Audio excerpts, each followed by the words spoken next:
Entertainment Channel, and the nominees are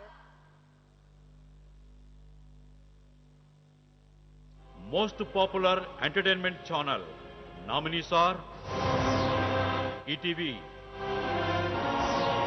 Gemini TV, Ma TV, Zee Telugu.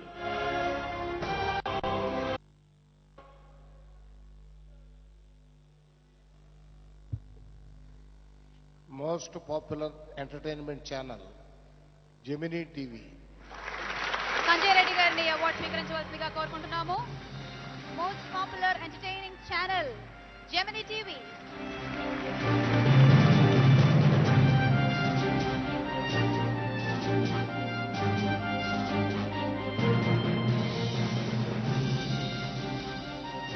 Congratulations Gemini and Sanjay garu.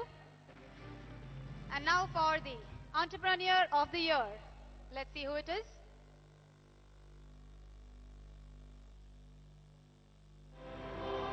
Tata Docomo entrepreneur of the year Shri Ravi Prakash. ప్రతి సందర్భాన్ని news అని అభివర్ణిస్తే ఆ news లో breaking news కు ఓ ప్రత్యేకత ఉంది. అలా ఎప్పటికప్పుడు వార్తలకు పదులు పెడుతూ తనకే సాధ్యమైన అబిలిటీతో అవగాహనతో న్యూస్ అనేది రూపం అయితే ఆ రూపానికి అక్షర రూపం Ravi Prakash.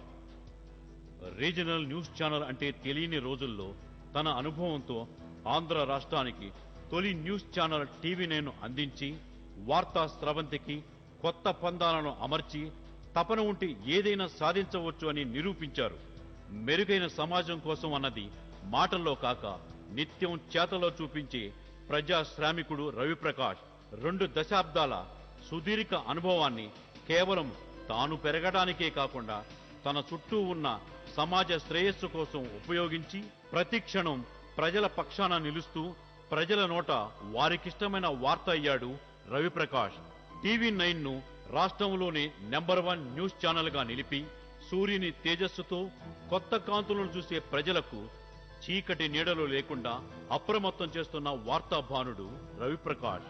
First generation entrepreneur గా ఉండి మనకు స్ఫూర్తినిస్తూ అంచెలంచెలుగా ఎదిగిన రవి ప్రకాష్ గారిని ఎంటర్ప్రెన్యూర్ ఆఫ్ ది ఇయర్ గా సత్కరించుకుంటున్నాం. Entrepreneur of the Year, Ravi Prakash garu. Can we give a standing ovation to him? Entrepreneur of the Year, Ravi Prakash gariki.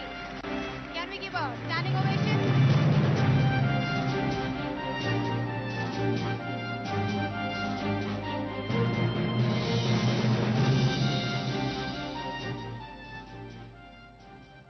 Ravi Prakash గారిని మాట్లాడవలసిందిగా కోరుకుంటున్నాము. రవి ప్రకాష్ గారు.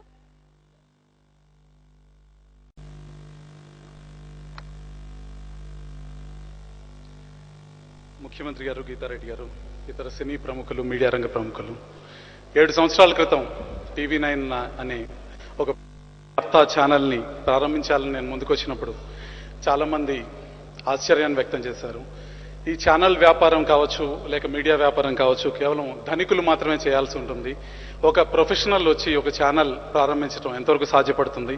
ఆంధ్రప్రదేశ్ లాంటి రాష్ట్రంలో ఒక ప్రాంతీయ భాషలో ఛానల్ మొదలుపెట్టడం ఎంతవరకు సాధ్యపడుతుంది అని చెప్పి నేను కూడా అనేక అనుమానాలకు లోనవుతూ ఈ ప్రయత్నాన్ని మొదలుపెట్టాను. మన రాష్ట్రంలో ఉన్న తెలుగువారి జనాభా యునైటెడ్ కింగ్డమ్లో ఉన్న మొత్తం జనాభాతో సమానం, యూనిఫైడ్ జర్మనీ జనాభాతో సమానం, స్పెయిన్ జనాభా కంటే రెట్టింపు ఉన్నాం. కెనడా, ఆస్ట్రేలియా 2 దేశాల జనాభా కలిపిన మన జనాభాకి సాటి రాలేరు. అటువంటి జనాభాకి ఒక వార్తా ఛానల్ రావాలి. ఆ వార్తా ఛానల్ సరైన దృక్పథంతో ముందుకు వెళ్ళాలి, సమాజంలో ప్రజల్లో ప్రగతిశీలమైన మార్పు తీసుకురావాలి అని చెప్పి మేము ముందుకు నడిచాం. మేము మా విజయాన్ని స్ఫూర్తిగా తీసుకుని ఈరోజు 10కి పైగా వార్తా ఛానళ్లు రాష్ట్రంలో ఉన్నాయి. అన్ని ఛానళ్లు విజయవంతంగా నడుస్తున్నాయి. అన్ని ఛానల్స్ కూడా ప్రజలకి వార్తలు ఎప్పటికప్పుడు అందించే ప్రయత్నం చేస్తున్నాయి. అనేక విమర్శలు కావచ్చు, అనేక వ్యంగ్య బాణాలు కానీ న్యూస్ ఛానల్స్ విషయంలో మనం చూసాం. కానీ ఒక చిన్న సమస్య న్యూస్ ఛానల్స్ ని పట్టి పీడిస్తుంది. అది శిక్షణకు సంబంధించిన సమస్య. శిక్షణ పొందిన జర్నలిస్టులు ఎక్కువ మంది ఎలక్ట్రానిక్ జర్నలిస్టులు మనకు అందుబాటులో లేరు. ఉన్నవారితోనే పని గడుపుకునే పరిస్థితిలో వార్తా ఛానల్స్ కొన్ని సందర్భాల్లో తప్పులు చేస్తున్నాయి.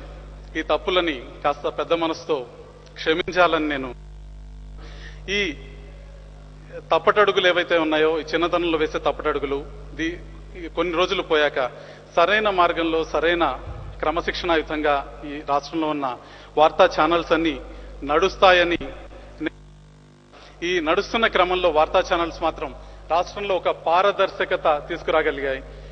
ఒక తప్పు చేస్తే ఒక చట్ట వ్యతిరేకమైన చర్య చేస్తే ఖచ్చితంగా వార్తా ఛానల్స్ ఉన్న ఈ విషయాన్ని బయట పెడతాయి. ఈ విషయాన్ని ఎక్స్పోజ్ సమాజంలో కలగటానికి ఉపయోగపడింది. మేము అనేక సమస్యలు తీసుకుని వార్తా ఛానల్స్ పనిచేస్తున్నాయి. ఫ్లోరోసిస్ సమస్య కావచ్చు, చిన్నపిల్లల గుండె జబ్బుల సమస్య కావచ్చు, ఇతర గంభీరమైన సమస్యల్ని వార్తా ఛానల్స్ వెలుగులోకి తీసుకొచ్చాయి. ఫ్యాక్షనిజానికి వ్యతిరేకంగా పోరాటం కావచ్చు. ఈ సమస్యలన్నిటి పరిష్కారంలో రాజకీయ నాయకులు అనేక సందర్భాల్లో కొన్ని సందర్భాల్లో విభేదించినప్పటికీ పరిష్కారం వైపుకి ముందుకు సాగారు. మొన్న మధ్య నేను రోసయ్య గారిని కలిసినప్పుడు కూడా కోరాను, రోసయ్య గారు మీరు ప్రతిరోజు ప్రజల కోసం సమాజం కోసం ఒక్కసారి చూడండి, మీరు సమాజం కోసం ఎటువంటి పనులు చేసినా, ప్రజల మేలు కోసం ఎటువంటి పనులు చేసినా ఆ పనులని ప్రమోట్ చేయడానికి, ఆ పనులని చిత్రీకరించడానికి, చూపించి ప్రజల దగ్గర తీసుకువెళ్ళడానికి వార్తా ఛానల్స్ సిద్ధంగా ఉంటాయని చెప్పాను. ఆంధ్ర రాష్ట్రంలో వార్తా ఛానల్స్ మరింత ప్రగతిశీలమైన, మరింత ప్రజాస్వామిక దృక్పథంతో ముందుకు సాగాలని, ఇదే అభివృద్ధిలో ముందుకు సాగాలని నేను ఆశిస్తున్నాను.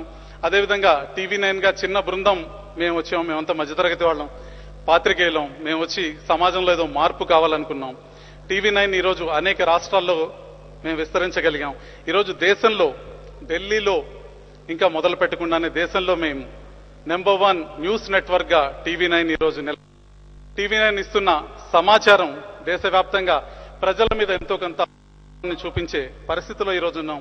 కేవలం దేశంలోకి కాకుండా మధ్యప్రాచ్యంలో, మిడిల్ ఈస్ట్ లోను, అదేవిధంగా ఆఫ్రికా మీడియాలో అక్కడి ప్రాంతీయ భాషల్లో మేము మీడియాని, వార్తల్ని, వినోదాన్ని ఇచ్చే ప్రయత్నం చేస్తున్నాం. ఈ ప్రయత్నం విజయవంతం కావాలని, ముందుకు వెళ్లాలని TV9 దగ్గర ఉన్న బృందం మేము ఒకటే ఆలోచిస్తున్నాం. టెలివిజన్ ఛానల్ రావటం వల్ల వార్తాపత్రికలకు ఎటువంటి ప్రమాదం లేదు, వార్తాపత్రికలు చదివేయటం మానేలేదు. కానీ మాకు నచ్చని ఒకే ఒక అంశం, వార్తాపత్రిక కొత్త సమాచారాన్ని ఇవ్వటానికి 24 గంటల సమయాన్ని పడుతుంది. ప్రస్తుతం TV9లో మేము ఇదే ప్రతి 5 నిమిషాలకి మేము వార్తాపత్రికని ప్రజల దగ్గరికి ఏ విధంగా అందజేయగలం. అదేవిధంగా వార్తాపత్రిక ద్వారా కూడా మనం పాల్పడుతున్నాం. ప్రతి ప్రచురణకి వాడే న్యూస్ ప్రింట్ ద్వారా పర్యావరణ విధ్వంసానికి పాల్పడుతున్నాం. 5 నిమిషాలకు ఒకసారి ప్రజలకి టెక్స్ట్ లో, అక్షరాల రూపంలో వార్తను ఏ విధంగా అందజేయాలి, ధ్వని రూపంలో, సౌండ్ రూపంలో రేడియో లాగా వార్తను ఏ విధంగా అందజేయాలి, దృశ్య రూపంలో ఏ విధంగా వార్తని అందజేయాలన్న ప్రయోగాన్ని మేము చేపట్టాం.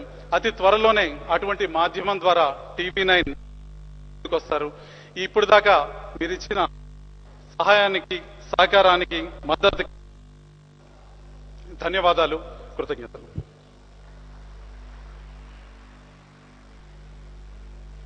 Thank you, and once again congratulations Ravi Prakash garu.